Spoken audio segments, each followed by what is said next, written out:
Hello everyone, स्वागत है आपका हमारे यूट्यूब चैनल सफलतागंज में। आशा करती हूँ आप सब बहुत अच्छे होंगे और आपकी तैयारी भी बहुत अच्छी चल रही होगी। तो अपनी क्वेश्चन की सीरीज़ को आगे बढ़ाते हुए मैं आज आपके लिए नया टॉपिक लेकर आई हूँ, कोशिका या सेल। इस टॉपिक को आपने अपने 9th या 10th क्लास में ज़रूर पढ़ा होगा, बट आज हम इसके क्वेश्चंस को सॉल्व करेंगे एक कंपटीशन पॉइंट ऑफ व्यू से। क्योंकि ये बहुत लंबा टॉपिक है और ये कंपटीशन के लिए बहुत इम्पॉर्टेंट टॉपिक भी है, इसमें से एक ना एक क्वेश्चन ज़रूर आता है।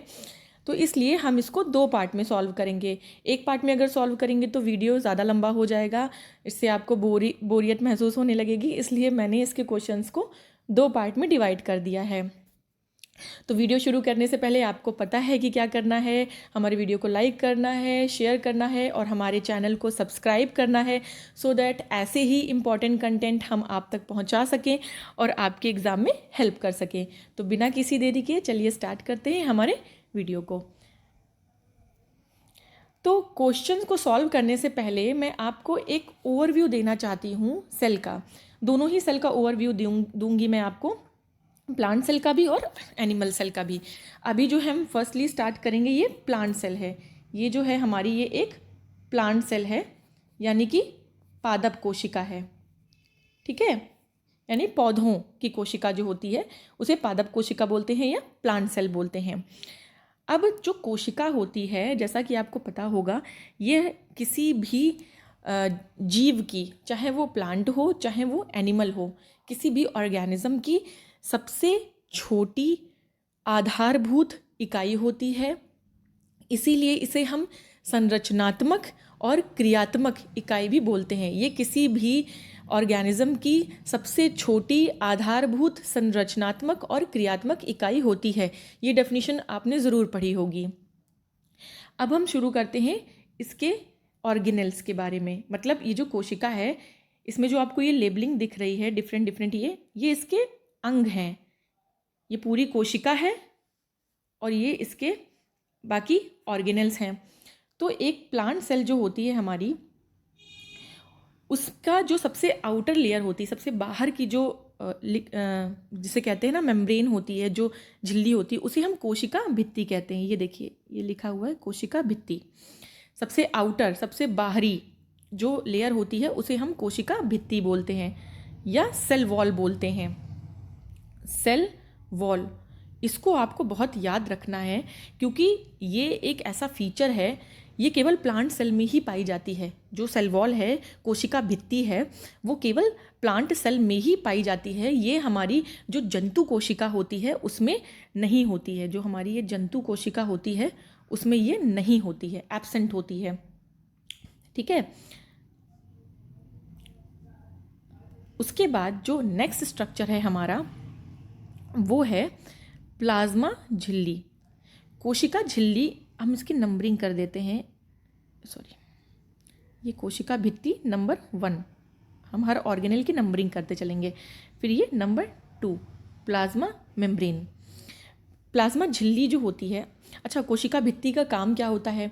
ये सेल को एक स्ट्रक्चर देती है, एक टाइट स्ट्रक्चर देती है कि सेल कोलैप्स ना करे। ठीक है, सेल को एक निश्चित आकार प्रदान करती है ये। और जो प्लाज्मा झिल्ली है वो एक अर्धपारगम्य, प्लाज्मा झिल्ली जो है हमारी, वो एक अर्धपारगम्य मतलब जो जितनी भी झिल्लियाँ होती हैं वो तीन तरीके की होती हैं। एक होती है पारगम्य, एक होती है अपारगम्य और एक होती है अर्धपारगम्य। पारगम्य का मतलब होता है ऐसी मेम्ब्रेन, ऐसी कोई झिल्ली या ऐसी कोई चीज़ जिसके आर पार हर चीज़ आ सकती है और जा सकती है। जैसे ये एक कोई झिल्ली है, इधर एक बॉक्स है और इधर एक बॉक्स है। ठीक है, इसमें कुछ है लिक्विड, इसमें कुछ है लिक्विड। अगर इसमें इसको एक नली से जोड़ा जाए, इन दोनों को जोड़ा जाए, तो इसका जो मटेरियल है वो इससे इसमें जा सकता है और इसका मटेरियल इधर से इधर जा सकता है। ये जो मतलब बीच में मेम्ब्रेन है ये हमारी, ये पारगम्य है। सारा मटेरियल इसका इसमें और इसका इसमें जा सकता है। तो ये हो गई पारगम्य। अब अर्धपारगम्य क्या होती है? अर्धपारगम्य में क्या होता है कि कुछ ही चीज़ें, कुछ सेलेक्टिव चीज़ें होती हैं जो इधर से उधर और इधर से इधर आ सकती हैं। जैसे ये ए है, ये बी है। हर चीज़ नहीं जा सकती है, कुछ चीज़ों के लिए ये पारगम्य नहीं भी होती है, और एक होती है अपारगम्य। अपारगम्य का मतलब ना तो इधर से इधर कूद जाएगा और ना ही इधर से इधर कूद जाएगा, बिल्कुल भी कोई चीज़ नहीं जाएगी। लेकिन जो हमारी प्लाज्मा मेम्ब्रेन होती है वो सेमी परमेबल होती है, इसे हम सेलेक्टिवली परमेबल भी बोलते हैं। मतलब सेलेक्टिव होती है, ये कुछ चीज़ों के लिए परमेबल होती है। तीसरा हमारा जो ऑर्गेनेल है वो है कोशिका द्रव्य। तीसरा ऑर्गेनेल हमारा कोशिका द्रव्य है। कोशिका द्रव्य को हम साइटोप्लाज्म भी बोलते हैं। ठीक है, अब ये कोशिका द्रव्य क्यों है? ये ऐसा एक लिक्विड है, ये देखिए पूरे सेल में ये लिक्विड, ये जो लाइट ग्रीन कलर का है, पूरी सेल में ये मिलेगा आपको। ये पूरे सेल में इसलिए होता है ताकि इसके अंदर ही सारे जितने भी अंग कोशिकांग हैं, बाकी के जो ऑर्गेनल हैं, वो इसमें तैरते रहते हैं। ठीक है, तो ये साइटोप्लाज्म इनको एक मूवमेंट प्रोवाइड करता है। एक जो इनका मूवमेंट होता है, इसका मूवमेंट को हम साइटोप्लाज्मिक मूवमेंट भी बोलते हैं। ठीक है, ये सबको एक मूवमेंट प्रोवाइड करता है। ये जितने ऑर्गेनल हैं इधर से उधर घुमा करते हैं, इसी में तैरा करते हैं। ठीक, नेक्स्ट हमारा जो ऑर्गेनल है वो है हमारा न्यूक्लियस। न्यूक्लियस को हम पहले पढ़ेंगे। न्यूक्लियस यानी जो केंद्रक होता है, इसको हम केंद्रक बोलते हैं। ये प्रिंसिपल ऑफ सेल होता है, प्रिंसिपल। ठीक है, अब इसको प्रिंसिपल ऑफ सेल क्यों बोलते हैं? क्योंकि ये कंट्रोलर भी होता है, इसको हम कंट्रोलर भी बोलते हैं, कंट्रोलर। ठीक, ये सारी पूरी सेल के जितने भी अंग हैं, चाहे वो कोई भी अंग हो, सबके जो कार्य होते हैं उन पर नज़र रखता है और उनको कंट्रोल करता है। पूरी सेल के जितने भी कोशिकांग हैं, कोशिका के, उन पर एक कंट्रोल रखता है। ये उनका प्रिंसिपल, जैसे स्कूल में एक प्रिंसिपल होता है जो पूरे सारे स्कूल के टीचर्स और बच्चों पर अपना कंट्रोल रखता है, उसी तरीके से केंद्रक का भी काम होता है कंट्रोलर का। ये कंट्रोल करता है सेल के जितने भी ऑर्गेनल हैं, जितने भी कोशिकांग हैं, उन पर अपना एक कंट्रोल रखता है। ओके, नेक्स्ट हमारा ऑर्गेनल है अंतःप्रद्रवी जालिका। अच्छा, अंतःप्रद्रवी जालिका एक ये है और एक देखिए आप ये पढ़ सकते हैं। इसको भी हम 5 देंगे, इसको भी हम 5 नंबरिंग देंगे, क्योंकि दोनों एक ही चीज़ हैं। दोनों में अंतर क्या है? एक है देखिए चिकनी और एक है खुरदुरी अंतःद्रवी जालिका। चिकनी का मतलब है, इसको चिकनी इसलिए कहते हैं क्योंकि जैसे ये अंतःप्रद्रवी जालिका है हमारी, इस तरीके से होती है, कनेक्टेड होती है, एक जाली दूसरी जाली से इस तरीके से कनेक्टेड होती है। तो सबसे पहली बात, इनका काम क्या है? ये हमारे सेल को एक जो शेप होता है, अंदर से जो शेप होता है वो प्रोवाइड करती हैं, और इनमें लिपिड का और प्रोटीन का, लिपिड और प्रोटीन ये दोनों भी इनमें बनते हैं। ठीक है, तो ये हो गया इनका फंक्शन कि इसमें लिपिड और प्रोटीन बनते हैं। इनका काम क्या होता है? ये सेल को एक स्ट्रक्चर प्रोवाइड करती हैं, एक ढांचा देती हैं, और लिपिड और प्रोटीन भी बनाती हैं। अब चिकनी और खुरदुरी में क्या अंतर है? जो चिकनी अंतःप्रद्रवी जालिका है वो इस तरीके की, जो मैंने आपको दिखाया डायग्राम, इसके सरफेस पे राइबोसोम्स नहीं होते हैं। लेकिन जो खुरदुरी होती है, अब खुरदुरी की बात करें तो इसके जो वॉल होती है, बाहर की जो लेयर होती है, उस पर ये छोटे छोटे गोल गोल राइबोसोम्स होते हैं, पार्टिकल होते हैं। अब कोई चिकनी सतह है, उसके ऊपर अगर आप कोई दाने जैसी चीज़ रख दें, उसको जब छुएंगे तो वो आपको खुरदुरी नज़र आएगी। इसीलिए राइबोसोम उपस्थित होने की वजह से ये खुरदुरी है, और ये इनमें राइबोसोम नहीं होता है, इसलिए ये चिकनी अंतःद्रवी जालिका है। अब राइबोसोम का काम क्या होता है? राइबोसोम जो है प्रोटीन बनाने में, प्रोटीन के संश्लेषण में काम करता है, प्रोटीन सिंथेसिस में काम करता है। ठीक है, तो अब आप एक कॉमन सेंस लगा सकते हैं कि जो खुरदुरी है उसमें राइबोसोम है, तो इसका मतलब जो प्रोटीन बनेगा या प्रोटीन का संश्लेषण होगा वो केवल खुरदुरी अंतःद्रवी जालिका में होगा, चिकनी में नहीं होगा। चिकनी में लिपिड बनेगा, खुरदरी में भी लिपिड बनेगा, लेकिन प्रोटीन केवल खुरदरी में बनेगा, चिकनी में नहीं बन पाएगा क्योंकि उसमें राइबोसोम अनुपस्थित हैं। अब हम बात करते हैं अपने नेक्स्ट कोशिकांग की, जो है हरित लवक। 6 नंबर दे देंगे इसको। अब ये भी बहुत इंपॉर्टेंट है क्योंकि जो लवक होते हैं वो केवल और केवल पादप कोशिका में ही पाए जाते हैं, क्योंकि पादपों को ही तो डिफरेंट कलर चाहिए ना, पत्तियों के लिए अलग कलर चाहिए, जो हमारे फ्लावर्स होते हैं उनकी जो पंखुड़ी होती हैं उनके लिए उन्हें अलग कलर चाहिए, तो उसके लिए अलग अलग लवक। लवक का मतलब होता है प्लास्टिड जो होते हैं वो कलर देते हैं। जैसा कि आपको पता होगा, अब इसका नाम है हरित लवक, तो इसका मतलब ये हरा रंग देता है। हरित लवक बहुत इंपॉर्टेंट होता है प्लांट्स में, क्योंकि आपको पता होगा कि जो हरित लवक है उसके अंदर क्लोरोफिल होता है, और क्लोरोफिल बहुत ज़रूरी होता है प्रकाश संश्लेषण की प्रक्रिया के लिए, और जब प्रकाश संश्लेषण होता है तभी पौधे अपना भोजन बना पाते हैं। अगर क्लोरोफिल या हरित लवक, मतलब हरित लवक के अंदर क्लोरोफिल होता है, अगर हरित लवक नहीं होगा पादप कोशिका में, तो पादप यानी जो पौधे होते हैं वो अपना भोजन कैसे बनाएंगे। इसलिए, और ये एनिमल सेल में यानी जंतु कोशिका में नहीं होता है, क्योंकि हम तो हेट्रोट्रॉफ्स हैं ना, हम तो परपोषी हैं, हम अपना भोजन स्वयं नहीं बनाते हैं। हम तो जो एनिमल्स होते हैं वो प्लांट्स पे डिपेंड रहते हैं अपने भोजन के लिए। अब नेक्स्ट बात करेंगे हम गोल्जी उपकरण की, इसको हम 7 नंबर दे देते हैं। गोल्जी उपकरण या गोल्जी काय जो है, ये इस तरीके से बेलनाकार कुछ स्ट्रक्चर होते हैं। ये इनका काम क्या होता है, ये भी जब टूटते हैं धीरे धीरे तो ये वेसिकल्स बनाते हैं। इनमें भी लिपिड होता है, वसा ये लोग स्टोर करते हैं, फैट को स्टोर करते हैं। उसके बाद हम केंद्रक झिल्ली, अच्छा जो केंद्रक होता है, केंद्रक का जो सबसे बाहरी आवरण होता है उसे हम केंद्रक झिल्ली बोलते हैं। सेल में जो कोशिका होती है उसमें कुछ कोशिकांग ऐसे होते हैं जिसमें एक लेयर होती है, यानी कि एक लेयर से वो कवर होते हैं। कुछ कोशिकांग ऐसे होते हैं जिनके अंदर जिनके बाहर 2 लेयर होती हैं, उन्हें हम डबल मेम्ब्रेन ऑर्गेनल कहते हैं।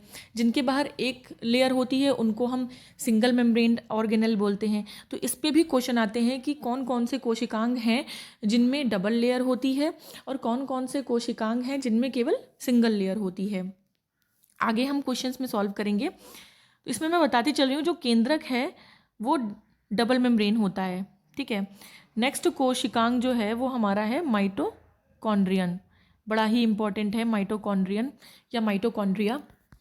इसको हम power house of the cell बोलते हैं, पावर हाउस या कोशिका का ऊर्जा ग्रह बोलते हैं, ऊर्जा ग्रह। अब ऊर्जा ग्रह क्यों बोलते हैं, क्योंकि जो माइटोकॉन्ड्रिया होता है उसी में ऊर्जा बनती है। जो पूरी सेल के जो अंग काम कर रहे हैं, कोशिका के जितने भी कोशिकांग हैं वो काम कर रहे हैं, उन्हें अपना काम करने के लिए एनर्जी चाहिए, और जो एनर्जी, जो ऊर्जा उन्हें मिल रही है वो कौन बना के दे रहा है, वो माइटोकॉन्ड्रियन बना के दे रहा है, ठीक है। और किस फॉर्म में, किस रूप में देता है, तो वो एटीपी के फॉर्म में, एटीपी के रूप में वो एनर्जी देता है। जैसे हम जब एनर्जी लेते हैं तो किसी फॉर्म में लेते हैं ना, कि ग्लूकोज के फॉर्म में ले रहे हैं, फ्रक्टोज के फॉर्म में ले रहे हैं, किस फॉर्म में हम एनर्जी ले रहे हैं, या वसा से एनर्जी ले रहे हैं।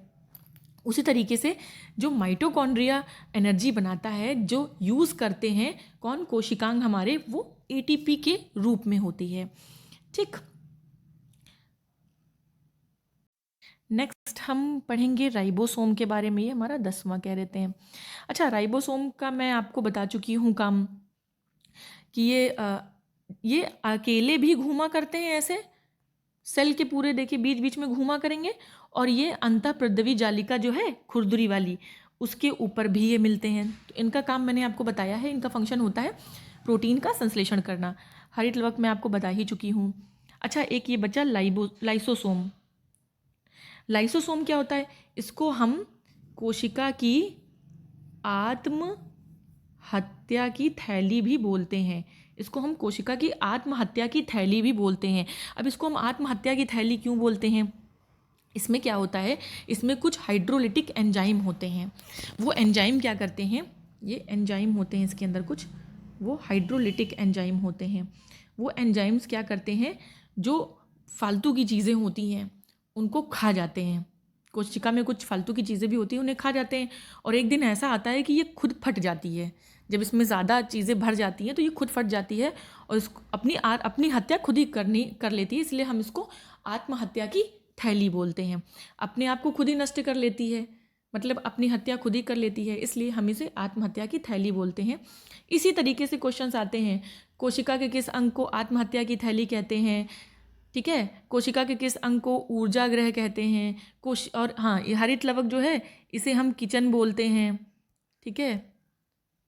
क्लोरोप्लास्ट जो होता है, क्लोरोप्लास्ट बोलते हैं इसको इंग्लिश में, किचन बोलते हैं। किचन क्या होता है, जहाँ पर हमारा खाना बनता है। वैसे ही पौधों का खाना कहाँ बन रहा है भाई, हरित लवक की वजह से बन रहा है, पत्तियों में बनता है। तो इसको हम किचन ऑफ दी सेल बोलते हैं। सेल का किचन हरित लवक को बोलते हैं, ठीक है।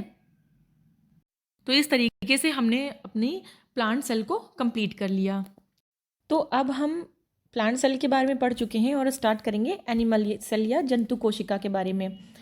जंतु कोशिका और पादप कोशिका में कुछ ही अंतर हैं, बाकी जो अंतर होंगे वो मैं आपको बताती चलूँगी। जो कोशिकांग दोनों में सेम है, यानी दोनों में पाए जा रहे हैं, उनके बारे में हम दोबारा नहीं पढ़ेंगे क्योंकि हम उन्हें पहले पढ़ चुके हैं, उनका फंक्शन भी हम पढ़ चुके हैं। तो ये एक जंतु कोशिका है।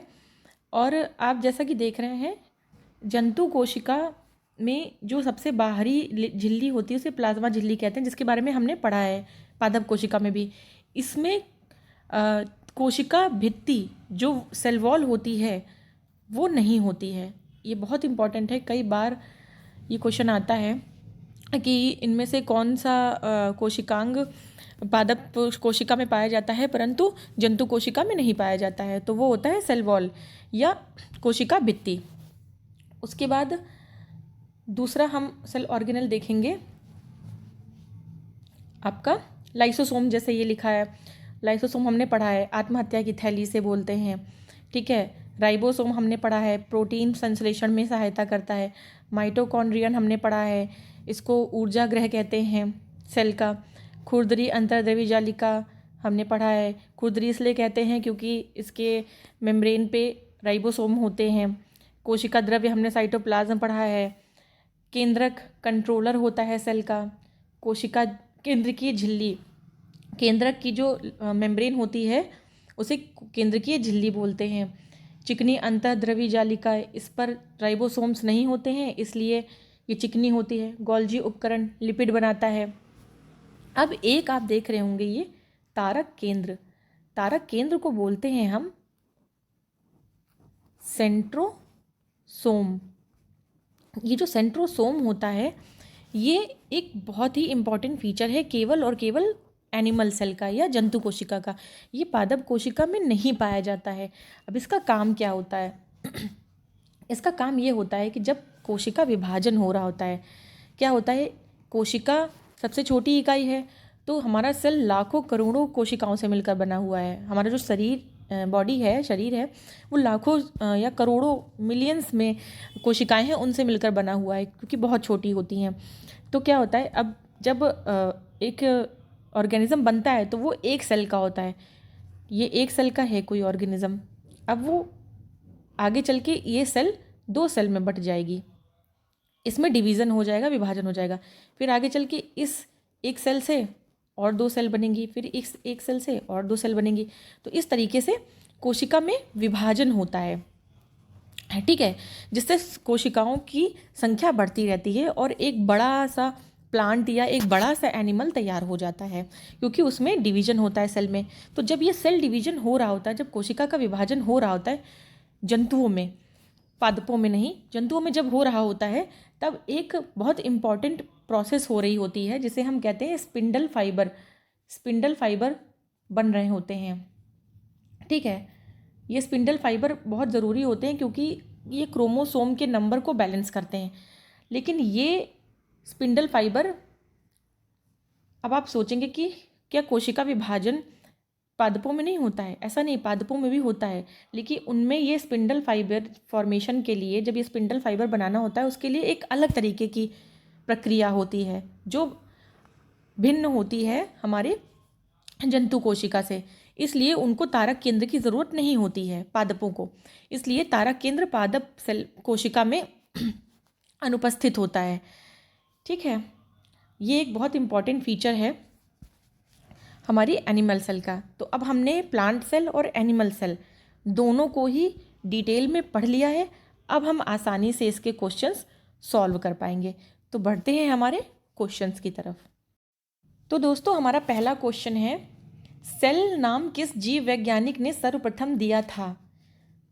ठीक है, इस क्वेश्चन का आंसर है, आपको पता होगा, रॉबर्ट हुक। रॉबर्ट हुक ने सन 1665 में सेल या कोशिका की खोज की थी। अब ये कोशिका की जो इन्होंने खोज की थी वो इन्होंने कैसे की थी? पेड़ की छाल होती है जिसे हम कॉर्क बोलते हैं, डेड कॉर्क, मरी हुई कॉर्क की जो पेड़ की छाल थी उससे इन्होंने खोज की, जिसमें इन्हें कुछ इस तरीके के स्ट्रक्चर दिखाई दिए, इस तरीके के हनी कॉम्ब लाइक स्ट्रक्चर, जैसे मधुमक्खी का छत्ता होता है वैसे। इसको इन्होंने कोशिका नाम दिया। बढ़ते हैं हमारे नेक्स्ट क्वेश्चन की तरफ।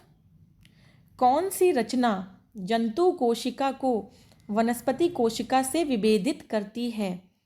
राइबोसोम, माइटोकॉन्ड्रिया, सेंट्रोमियर या सेंट्रियोल?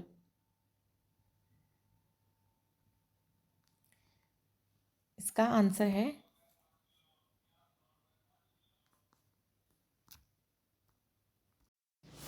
इसका करेक्ट आंसर है सेंट्रियोल। मैंने आपको स्ट्रक्चर में बताया था, जो इससे पहले डायग्राम पढ़ाया था उसमें बताया था कि जो सेंट्रोसोम है, सेंट्रोसोम में ही सेंट्रियोल होता है। सेंट्रियोल जो है वो केवल जंतु कोशिका में होता है। स्पिंडल फॉर्मेशन के, जब स्पिंडल फाइबर बन रहे होते हैं तब इसकी ज़रूरत होती है, जब कोशिका का विभाजन हो रहा होता है। राइट। नेक्स्ट क्वेश्चन है हमारा, कोशिका में राइबोसोम की अनुपस्थिति में निम्न से कौन सा कार्य संपादित नहीं होगा? श्वसन, उत्सर्जन, प्रोटीन संश्लेषण या कार्बोहाइड्रेट संश्लेषण?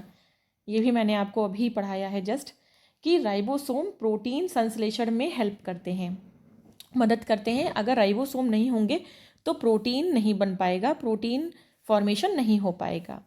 ठीक है, बढ़ते हैं हमारे नेक्स्ट क्वेश्चन की तरफ। यदि माइटोकॉन्ड्रिया काम करना बंद कर दे तो कोशिक, ये दे होगा, डे लिखा है, सॉरी मिस प्रिंट हो गया है, ये कर दे तो कोशिका में कौन सा कार्य नहीं हो पाएगा? भोजन का अवकरण, भोजन का ऑक्सीकरण, भोजन का पाचन या भोजन का अवशोषण? इसका सही जवाब है भोजन का ऑक्सीकरण। जब भोजन का ऑक्सीकरण होता है तभी एटीपी बनता है, और जब एटीपी बनता है तभी एनर्जी मिलती है हमारी सेल को। किसकी हेल्प से? माइटोकॉन्ड्रिया की हेल्प से। तो भोजन का ऑक्सीकरण नहीं होगा अगर माइटोकॉन्ड्रिया काम करना बंद कर दे। नेक्स्ट क्वेश्चन है हमारा, निम्नलिखित में कौन सबसे बड़ा कोशिकांग है? गुणसूत्र, माइटोकॉन्ड्रिया, प्लास्टिड या गोल्जी काय? अगर हम दोनों सेल की बात करें, चाहे पादप हो या जंतु, दोनों की मिला के बात करें अगर हम, तो इन दोनों में मिला के जो सबसे बड़ा कोशिकांग है वो होता है लवक, हरित लवक। ठीक है, जिसे हम प्लास्टिड, क्लोरोप्लास्ट बोलते हैं।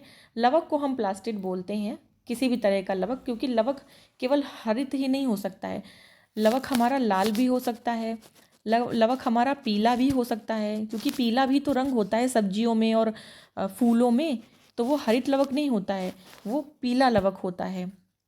ऐसे ही लाल लवक के लिए अलग नाम होता है, हरित लवक के लिए हम क्लोरोप्लास्ट नाम देते हैं, क्योंकि उसमें क्लोरोफिल होता है। प्लास्टिड जो होता है या लवक किसी भी तरीके का, ये कोशिका का सबसे बड़ा कोशिकांग होता है। ठीक, नेक्स्ट क्वेश्चन है हमारा, कोशिका में प्रोटीन संश्लेषण कहाँ होता है? गोल्जी काय में, राइबोसोम में, माइटोकॉन्ड्रिया में या सेंट्रोसोम में? ये भी अभी आपको मैंने पढ़ाया, कि अगर राइबोसोम नहीं होगा तो प्रोटीन संश्लेषण भी नहीं होगा।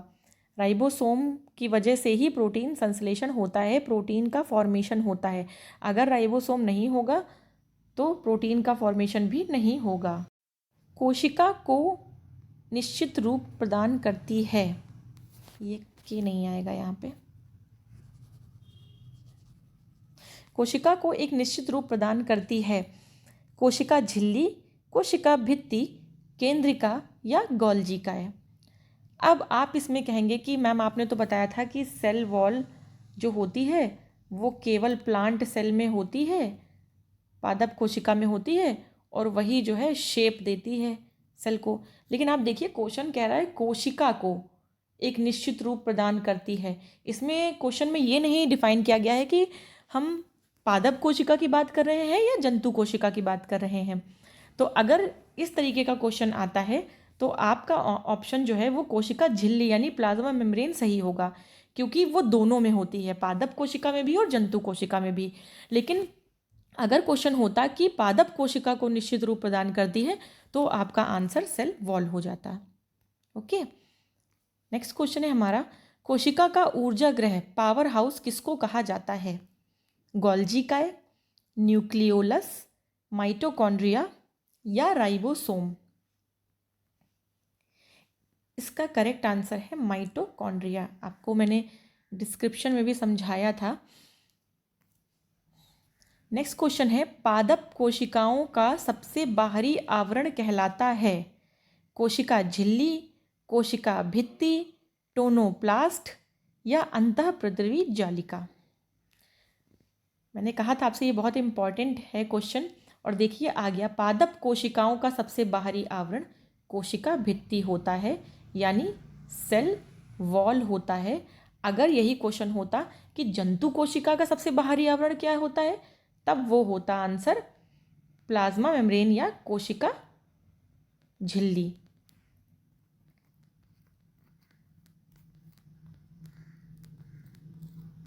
ठीक है। अच्छा, टोनोप्लास्ट क्या होता है? एक कोशिकांग है जिसको हम वैक्यूल बोलते हैं, वैक्यूल। उसकी जो आउटर लेयर होती है उसको हम बोलते हैं टोनोप्लास्ट। अंतःप्रद्रवी जालिका आप जानते ही हैं क्या होती है। बढ़ते हैं हमारे आज के आखिरी क्वेश्चन की तरफ। कोशिका द्रव्य में उपस्थित महीन, शाखित, झिल्लीदार और अनियमित नलिकाओं का घना जाल कहलाता है? गोल्जिकाए, माइटोकॉन्ड्रिया, राइबोसोम या अंतःप्रद्रवी जालिका? जब मैंने आपको डायग्राम समझाया था तब मैंने ये भी बताया था कि जो अंतःप्रद्रवी जालिका होती हैं वो इस तरीके से ब्रांच्ड होती हैं, उनकी ब्रांचेस होती हैं इस तरीके से वो ब्रांच्ड होती हैं, और कुछ के ऊपर राइबोसोम होते हैं, उन्हें हम खुरदुरी अंतःप्रद्रवी जालिका बोलते हैं। कुछ के ऊपर नहीं होते, उन्हें हम चिकनी बोलते हैं। तो इस क्वेश्चन का आंसर हो जाएगा अंतःप्रद्रवी जालिका। तो ये थे हमारे 10 क्वेश्चंस सॉल्व कराने के पहले मैंने आपको एक बेसिक जानकारी भी दी थी दोनों ही सेल के बारे में। आई होप आपको ये वीडियो पसंद आया होगा। अभी ये टॉपिक ख़त्म नहीं हुआ है क्योंकि ये एक लंबा टॉपिक है और इसको ख़त्म करने के लिए मुझे एक और वीडियो लाना पड़ेगा। बहुत जल्द मैं उसको लेकर आऊँगी क्योंकि एक बहुत इम्पॉर्टेंट टॉपिक भी है। आई होप आपको ये वीडियो पसंद आया होगा। अगर पसंद आया है तो इसे लाइक करें और ज़्यादा से ज़्यादा शेयर करें अपने फ्रेंड्स के साथ जो तैयारी कर रहे हैं किसी भी गवर्नमेंट एग्ज़ाम की। और थैंक यू सो मच। अंत तक बने रहने के लिए वीडियो को पूरा देखें और चैनल को सब्सक्राइब करें। Okay, thank you.